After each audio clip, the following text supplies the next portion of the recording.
Welcome to a Foxy Tech Tips tutorial on creating a brand account for a new YouTube channel. If you find this tutorial helpful, please consider subscribing to my channel and liking the video. Creating a brand account with an existing Google account is a way of managing multiple YouTube channels under the same Google account. When you log into YouTube with your main Google account, you can switch between and manage your various brand accounts as well. To create a brand account on YouTube, click your profile icon and select Settings.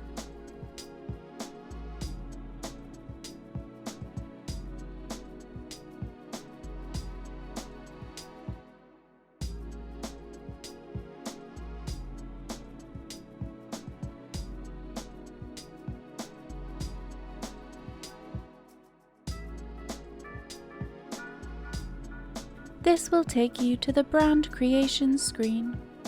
Enter the name you want for your channel and then click Create.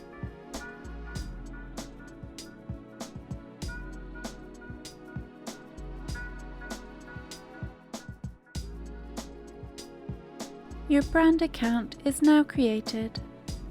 As you can see on the Switch Account screen of YouTube, all of these channels are brand accounts of the one Google account. And that draws an end to this tutorial. Please like the video if you found it helpful and subscribe to Foxy Tech Tips for more YouTube tips and tricks.